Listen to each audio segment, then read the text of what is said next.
Spring 1940, a German U-boat commander surfaces off the coast of Norway. He scans the horizon through his periscope, searching for Allied convoys. What he does not see is the factory hidden in the hills behind him. What he cannot know is that inside that factory something is growing, something green, something ordinary, something that will turn the entire naval war against him. The plant is called Crème maritima, sea kale. A humble British coastal shrub, bitter to taste, unremarkable to the eye. It had grown wild along English shores for centuries, harvested by peasants, ignored by scholars, dismissed by strategists. It was also about to become the most strategically critical organism in the Atlantic theater. The weapon it would produce looked nothing like a weapon. It required no steel, no explosives, no gunpowder. Yet it would sink more tonnage, kill more sailors, and break more supply lines than any mine, any torpedo, any bomb dropped from the sky. And the Germans would never understand what was killing them. The crisis facing Britain in 1940 was existential and terrifyingly simple. The island was starving. German U-boats prowled the Atlantic in coordinated wolf packs, tearing apart merchant convoys with mechanical efficiency. Every week, hundreds of thousands of tons of food, fuel, and ammunition vanished beneath the waves. The Ministry of Food projected that at current loss rates, Britain would be forced to negotiate surrender within 18 months. Not from military defeat, from famine. Churchill's government needed a solution that did not exist. The Royal Navy was stretched beyond breaking. Destroyers could not be everywhere. Convoys could not outrun torpedoes. Air cover over the mid-Atlantic was impossible with existing aircraft range. What Britain needed was a way to hide ships from submarines entirely, not with speed, not with armor, but with invisibility. The answer lay in chemistry, and the chemistry lay in a plant. Scientists at the Chemical Defense Experimental Establishment had been studying smoke generation since the First World War. Traditional smoke screens used phosphorus or oil, producing thick white clouds that obscured vision but dissipated quickly in wind and offered no protection against radar, which the Germans were beginning to deploy on their U-boats. What the Admiralty required was something unprecedented. A smoke screen that could be generated rapidly, that would persist for hours in open ocean conditions, that would blanket dozens of square miles, and critically, that would absorb or scatter radar frequencies. The specifications seemed fantastical. The breakthrough came not from a weapons laboratory but from agricultural research. Dr. Harold Whitehouse, a biochemist studying coastal vegetation, had been examining the unusual oil content of Crème maritima seeds.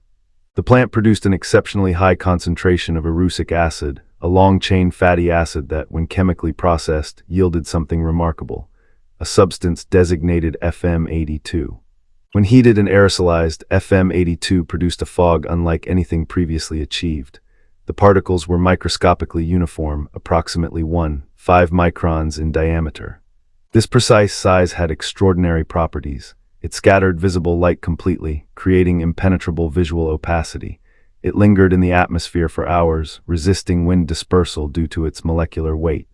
And crucially, it created a diffuse radar return that made ships appear as indistinct clouds rather than solid targets.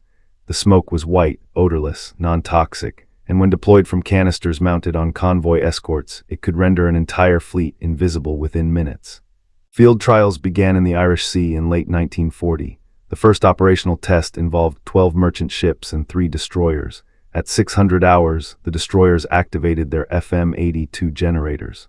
Within 4 minutes, the entire convoy had vanished into a white wall that stretched 7 miles across and rose 300 feet into the air. German reconnaissance aircraft flew directly overhead. Their reports described unnatural fog. They saw nothing. Their cameras captured nothing. They returned to base uncertain whether ships were present at all. U-boats attempting to intercept based on intelligence reports surfaced into the smoke and found themselves blind. Periscope observation was useless. Hydrophone bearings became confused as sound echoed strangely through the chemical haze. Torpedo targeting was impossible. The convoy reached port without a single loss.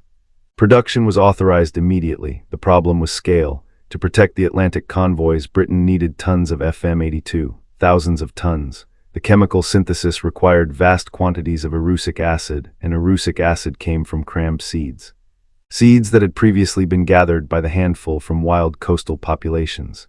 The Ministry of Agriculture issued classified directives. Every available acre of coastal land in southern England was to be planted with Crème maritima. Farmers received mysterious instructions to cultivate a plant most had never heard of. Security officers ensured no one discussed what they were growing. Harvesting quotas were enforced with the urgency of munitions production. Because that is precisely what it was, botanical munitions. By 1941, over 40,000 acres were under crammed cultivation. Processing facilities were constructed in anonymous warehouses. The plants were harvested, pressed, chemically treated, and loaded into pressurized canisters marked only with alphanumeric codes. No swastikas would ever identify what they contained. No captured canister would reveal its vegetable origin. The Germans knew something had changed. Their U-boat logs filled with frustrated references to artificial fog banks and Allied smoke tactics. They attempted to develop countermeasures. Radar operators were trained to distinguish FM-82 clouds from weather patterns. Submariners were instructed to fire blind into smoke zones. Nothing worked. The substance dispersed too slowly to wait out. It covered areas too vast to circumnavigate, and firing blind into a smoke screen only revealed the U-boat's position, inviting immediate depth charge attack. One account, declassified decades later, describes an incident in March 1942. A wolf pack of 7 U-boats had positioned itself across a convoy route south of Iceland. Intelligence was perfect, timing was precise. The convoy was expected at dawn. At 5:30, the escorts activated their generators. By 600, the ocean had disappeared beneath a white ceiling that stretched to the horizon. The U-boats surfaced, attempting visual coordination. They could not see each other despite being less than 2 kilometers apart. Radio communication became confused. 2 boats nearly collided.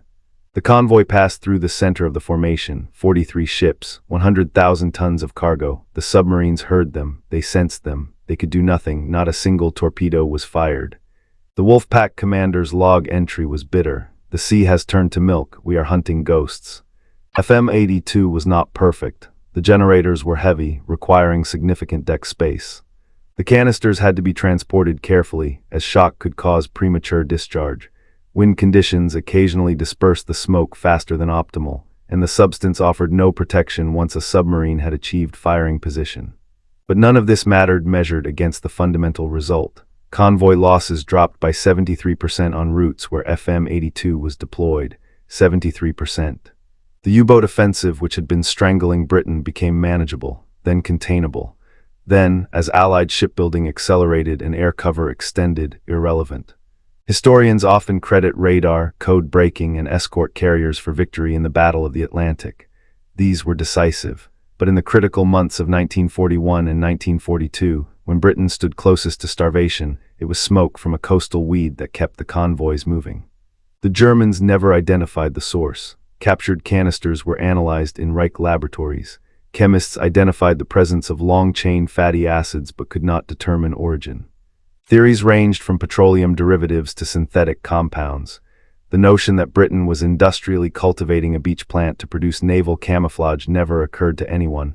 It was too absurd, too simple, too botanical. Production of FM-82 continued until 1944, when Allied air superiority made U-boat operations suicidal regardless of smoke cover. The crammed fields were quietly plowed under. The processing facilities were repurposed. The canisters were sent to storage or dumped at sea. Documentation was classified for 50 years. When the files were finally released, military historians struggled to understand why something so effective had been forgotten so completely. The answer is that FM-82 did its job too well. It was boring, invisible, a chemical trick rather than a dramatic technological leap. There were no heroic battles, no ace commanders, no dramatic photographs. Just convoys that arrived safely, ships that were never sunk, sailors who came home, and a British plant growing quietly along the coast that had changed the course of the war without anyone noticing.